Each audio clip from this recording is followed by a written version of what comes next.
independiente de los otros, porque Ursúa contaría lo que fue la vida temprana de Pedro de Ursúa hasta el momento en que decidió irse a repetir el viaje de Orellana, porque El País de la Canela iba a contar lo que fue la vida de ese narrador hasta el momento en que se encontró con Ursúa, y porque después la tercera novela contaría cómo se fueron a repetir la aventura de Orellana y cómo murió Ursúa a manos de Lope de Aguirre. Y es verdad lo que has dicho, Claudio, para mí era muy importante, yo lo diría así, sinceramente, aminorar un poco la importancia de Lope de Aguirre en este relato. No porque no me parezca Lope de Aguirre un personaje histórico, asombroso y un personaje literario muy llamativo, sino porque no solamente ha sido muy narrada su vida,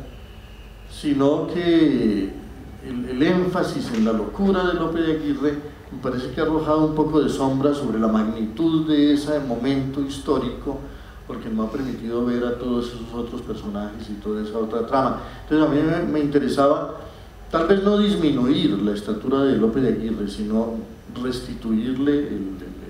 la dimensión que verdaderamente tuvo en la historia, para que no se volviera, digamos, el relato hiperbólico, como han pensado algunos, de un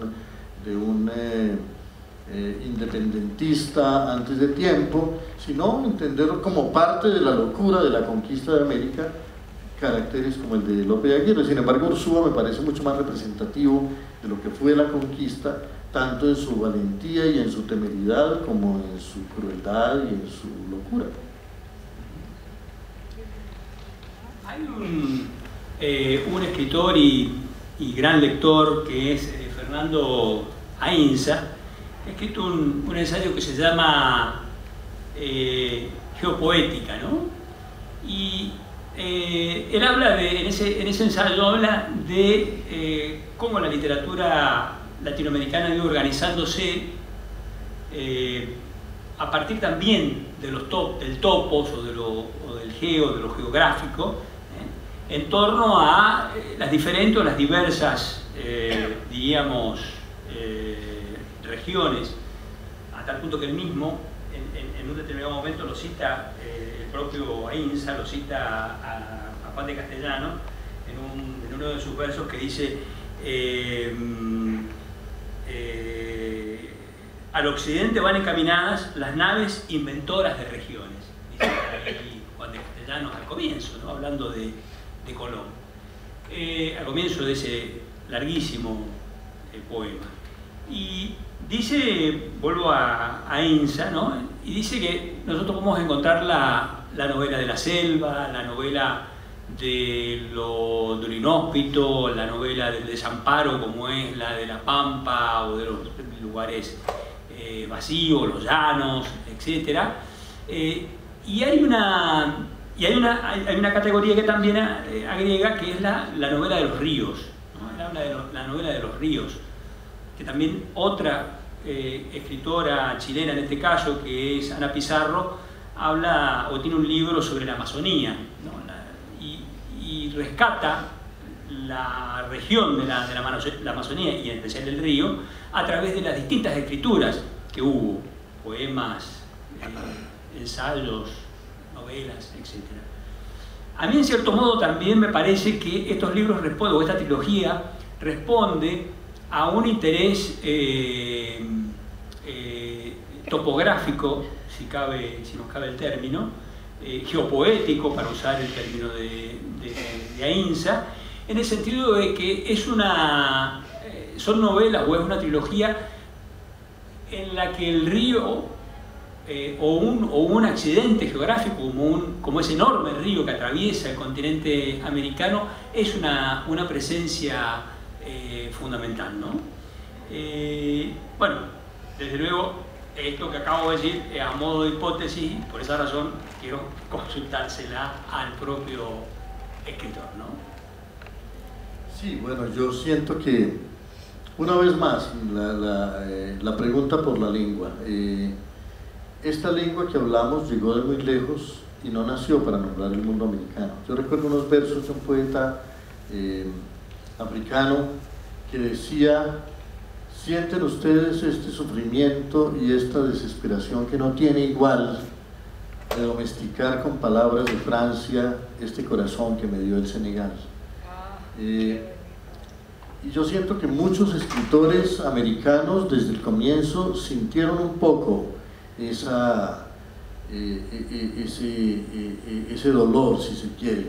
el tener que nombrar el mundo americano con una lengua venida de tan lejos, no porque no haya sido un instrumento que se prestó para muchas aventuras, sino porque a pesar de la madurez de la lengua castellana en el siglo XVI, era una lengua que estaba en vísperas de escribir el Quijote, era una lengua de una gran madurez, una lengua ya de un largo pasado, de una larga tradición. La lengua española enmudecía ante América, porque no tenía palabras para nombrar nada de lo que era específicamente americano. Ni los árboles, ni los pájaros, ni los animales, ni los climas, ni las regiones, ni los pueblos nativos, ni sus costumbres, ni sus indumentarias, ni sus mitologías. Entonces venía de muy lejos y estaba investida de una autoridad y de cierta arrogancia que tampoco le permitió dialogar muy fluidamente con el mundo americano que encontró. Pero para los escritores americanos desde el comienzo fue un desafío el convertir esa lengua venida de tan lejos en una lengua americana, en una lengua capaz de nombrar este mundo. Juan de Castellanos me parece que fue el primero que lo intentó de una manera plena, porque siendo un cronista, él se propuso algo más que una crónica. Él se propuso hacer un poema. En una crónica uno simplemente quiere contar, en un poema uno quiere cantar, y para cantar ya necesita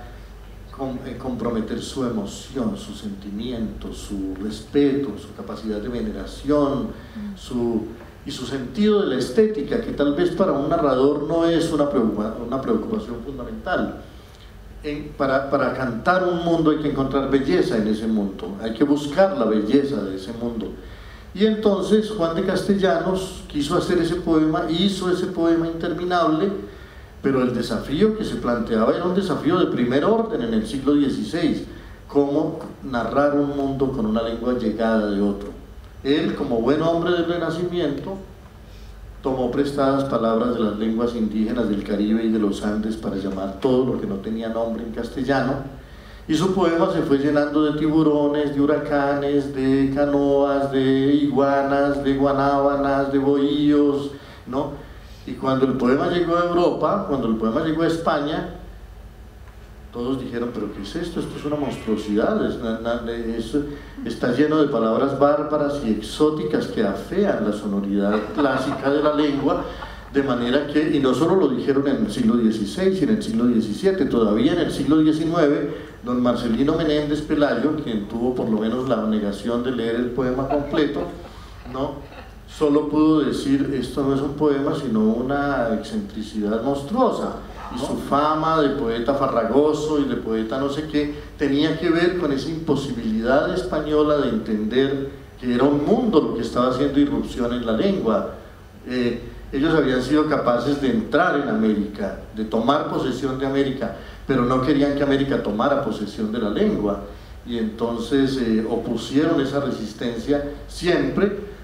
Pero hay que entenderlo porque muchas de las palabras que había en ese poema no tenían para los españoles una representación. Para ellos guanábana era una palabra, y seguramente una palabra fea, y tiburón debía ser una palabra muy fea, y huracán debía ser una palabra horrible, porque no les sonaba familiar, ¿no? Y es una pregunta muy interesante sobre hasta dónde la estética tiene que ver con aquello con lo que estamos familiarizados, y hasta dónde cada época tiene que ampliar los horizontes de la estética y revolucionar, y hay una crítica del gusto que toda literatura siempre hace, y de los huitotos y de los muiscas, era en esos tiempos un pecado estético, una suerte de sacrilegio por el cual Juan de Castellanos ha pagado, ¿no?, 4 siglos de incomprensión. Y me parece que él no fue más que el precursor y el que primero percibió una dificultad que todos los otros escritores del continente vivieron, y fue muy lento el proceso de recuperación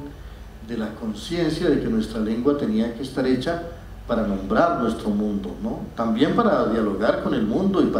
Y hubo una aventura maravillosa a finales del siglo XIX, que fue el modernismo, en donde los poetas se proponían sobre todo ser contemporáneos del resto de los poetas del mundo, ser modernos. Por eso la palabra modernismo es tan importante allí. Ellos necesitaban ser contemporáneos de Walt Whitman, ser contemporáneos de Baudelaire, de Verlaine, porque nosotros habíamos crecido un poco en la sensación de que Europa iba ya en otro siglo y que nosotros estábamos todavía retrasados en una especie de edad media tardía, y entonces era necesario que nuestra lengua fuera contemporánea, y la aventura de Rubén Darío y de Lugones y de Herrera y Reisig y de López Velarde y de José Asunción Silva y de José María Eguren, en todo el continente surgió esa necesidad profunda de hablar en una lengua que se nutriera de Víctor Hugo y de Baudelaire y de Verlaine y de Le Conte de Lille y de Lamartine y del romanticismo y del parnasianismo. Pero una vez normalizada, digamos, esa lengua, una vez América Latina con la conciencia de la posesión de una lengua contemporánea, apenas iba a empezar la aventura de empezar a nombrar este mundo nuestro a plenitud. Y por eso son tan importantes aventuras como la de Martín Fierro, y es tan importante la aventura de todos los que quisieron nombrar su región, nombrar su provincia, y el esfuerzo de Rómulo Gallegos por nombrar su llanura, y de José Eustacio Rivera por nombrar la selva, porque si ya teníamos una lengua moderna, todavía tenía que ser una lengua americana que tomara posesión de este mundo nuestro. Y hubo un momento en que la principal preocupación de los escritores del continente era nombrar los sitios, nombrar las selvas, nombrar los árboles, nombrarlo todo, y es una necesidad que no solo vivimos en América Latina, también en los Estados Unidos.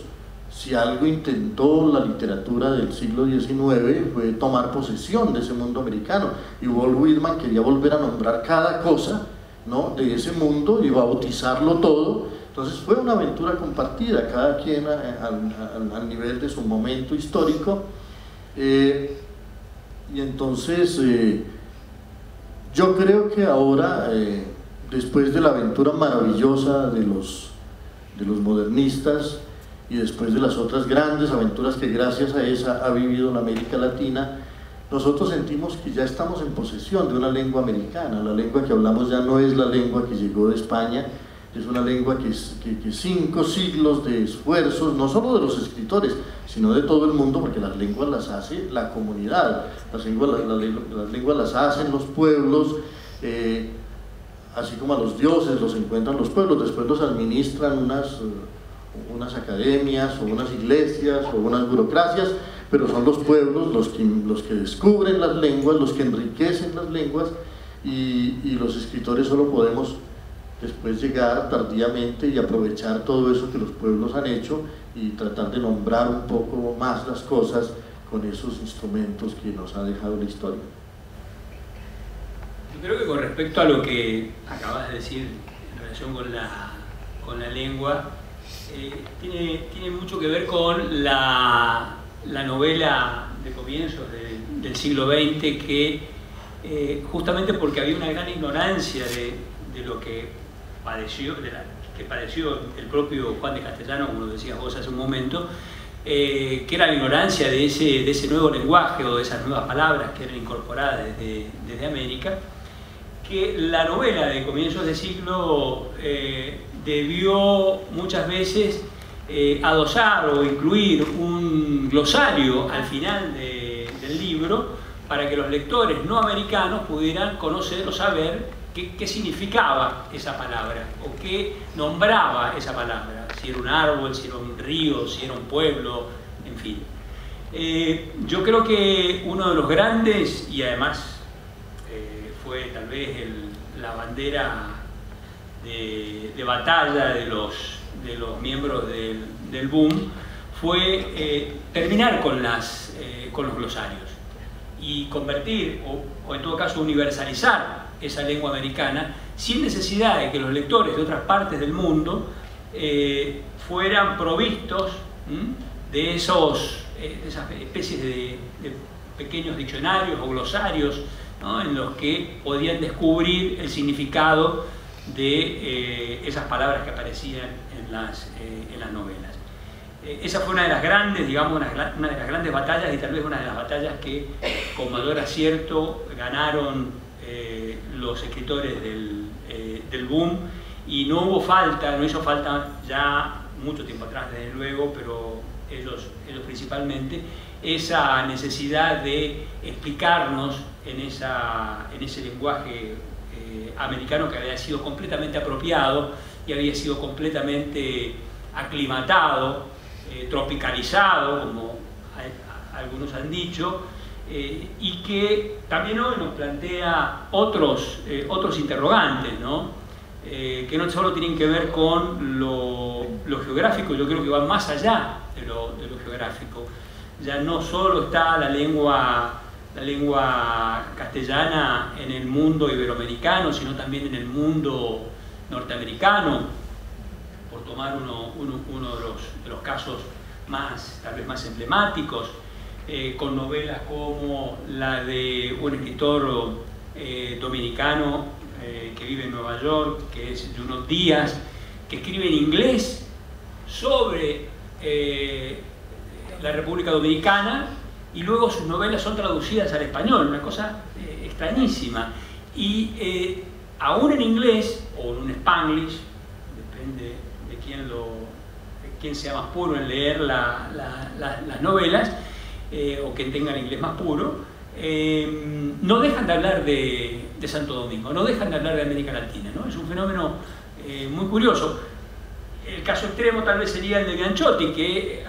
fue incorporado a la Academia de la Lengua Francesa, escribiendo en francés, pero sobre temas franceses o sobre la geografía francesa, o tomando el ámbito francés como su espacio de creación, ¿no? De manera que la lengua no deja de ser todavía al contrario, creo que persiste no ya como un problema de apropiación, porque ya eso creo que es una etapa, como decía William en ese momento, superada, sino que me parece que está planteando nuevos desafíos o abriendo nuevos problemas, ¿no? Yo muy rápidamente quería compartir con ustedes un poema que había encontrado de William, que se llama Canción de dos mundos, ¿no? Que en cierto modo viene a colación por el hecho de que estamos en esa disyuntiva y en esa necesidad de lograr esa síntesis entre esto que se atrae, se repele a un mismo tiempo, ¿no? Y se llama Canción de los dos mundos, el poema. Y dice: en Europa es de día, pero es de noche en África. Al norte del mar está el tiempo, pero está al sur la eternidad. Los blancos pueblos industriosos construyendo la gloria del hombre. Las negras lanzas nervadas custodiando la roja luna. Las blancas piedras con forma de ninfas danzando en la nieve. Las melenas de oro, las pieles rayadas, las criaturas de cuellos larguísimos como si fueran sueños. Al norte, del mar el insomnio en la noche, al sur la siesta en la tarde. Al norte está la razón estudiando la lluvia, descifrando los truenos. Al sur están los danzantes engendrando la lluvia. Al sur están los tambores inventando los truenos. Qué bueno. Muy bien, muy bonito.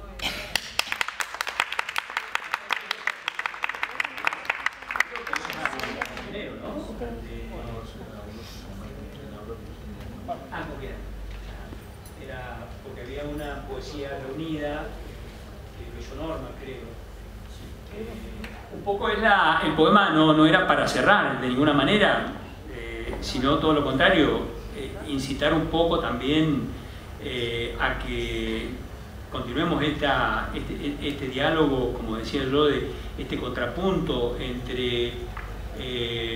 un mundo que cada vez se nos ha hecho más pequeño, pero que a la vez necesita de sus de sus diferencias, necesita de sus identidades, necesita de sus distancias, de manera de poder conservar aquello que ha sido una preocupación y sigue siendo una preocupación permanente para América Latina, que es su identidad, ¿no? Así que bueno, por ahí va la vaina. Sí, yo siento bueno, yo creo que ha terminado tal vez la época en que florecieron las tradiciones locales cerradas sobre sí. América Latina tuvo que vivir también de alguna manera esa aventura de nombrarse, de reconocerse, de tomar conciencia de su propio contenido. Tal vez América Latina es de todas las regiones del mundo la que menos tiene derecho a considerarse dueña de una identidad cerrada, porque nosotros nacimos a la historia contemporánea ya como una fusión de tradiciones. América es más bien el continente donde se dieron cita a los otros continentes, y entonces aquí llegaron los africanos hace 4 siglos, los europeos hace 5 siglos y los asiáticos hace 20.000 años, ¿no? En esa medida todos aquí somos inmigrantes de alguna manera. También los que llamamos los pueblos nativos son inmigrantes que llegaron primero y que desarrollaron aquí sus culturas a lo largo de 20.000 o 30.000 años, y por supuesto tienen un conocimiento, llegaron a tener un conocimiento mucho más profundo de este mundo, de sus árboles, de sus plantas, de sus climas, de sus dioses, pero a partir de cierto momento es cada vez más evidente que ahora nadie pertenece ya solamente a la tradición nacional o a la tradición continental. Pudo haber aquí una época en la que uno decía, a ver, ¿quiénes son los poetas argentinos que incluyen en este poeta argentino? ¿O cuáles son los poetas franceses que incluyen en este poeta francés? Pero yo siento que ahora cada vez más cada escritor es hijo de la literatura planetaria, ¿no? Ahora nadie se siente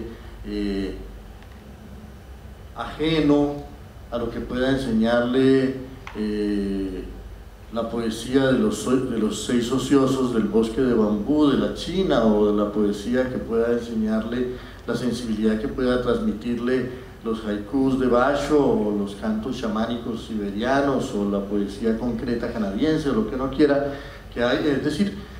ahora no pertenecemos a tradiciones cerradas. Creo que todavía América Latina vive la necesidad, muchas necesidades propias, la necesidad de acabar de nombrar un mundo casi inagotable, y sobre todo la necesidad de honrarlo, de defenderlo, de protegerlo. Pero en el campo de la literatura, pues hablábamos ayer un poco de eso, de cómo en cada región del continente la lengua castellana ha tenido que vivir aventuras distintas. Por ejemplo, en México, una de las aventuras de la lengua castellana fue poner a hablar la lógica de la lengua y la elocuencia de la lengua y la eficacia de la lengua castellana con esas raíces ocultas, con ese mundo sumergido que es la memoria de los pueblos nativos mexicanos, como en la obra de Juan Rulfo, por ejemplo, donde uno siente al mismo tiempo la plenitud de la lengua y un mundo, un sustrato misterioso, que yo lo mencionaría con un verso del poema de Jorge Luis Borges a México, ¿no? Una mitología de sangre, que revelan los hondos dioses muertos, y esa es una aventura, digámoslo así, típicamente mexicana y típicamente contemporánea. La aventura de García Márquez en el Caribe es la de mostrar esa fusión de tradiciones del mundo español, del mundo indígena y del mundo africano, que conforma el Caribe, sus mitos, sus sueños, sus leyendas. Y aquí en el otro extremo del continente uno puede encontrar una obra como la de Borges, que si algo revela es las características de una cultura de inmigrantes hospitalaria con todas las tradiciones del mundo. curiosa de la cábala, de la poesía japonesa, de la poesía de los nórdicos, de la poesía del Islam, de la poesía de las distintas regiones de Europa y de este propio mundo americano, de la poesía gauchesca. Es decir,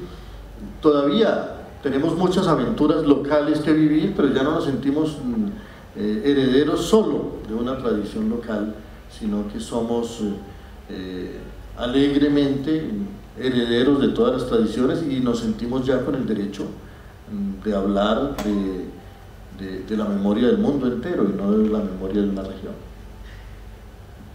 Decía Alfonso Reyes que habíamos llegado tarde al banquete de Occidente, ¿no? Indicando con esto que todo aquel proceso cultural tan extenso, que llevaba tantos siglos en Europa, que era un festín para los europeos especialmente, para nosotros era ir rápidamente devorando etapas, devorando épocas y devorando movimientos y devorando también episodios de la historia universal, ¿no? Yo creo que, a pedido de los organizadores, desde luego, para ir un poco cerrando de mi parte, yo creo que estamos frente a una trilogía en esa línea que yo señalaba desde el comienzo, que todavía y que conserva desde luego esa capacidad lírica con la que el propio escritor nace, diríamos, a la literatura como poeta, y creo que es imprescindible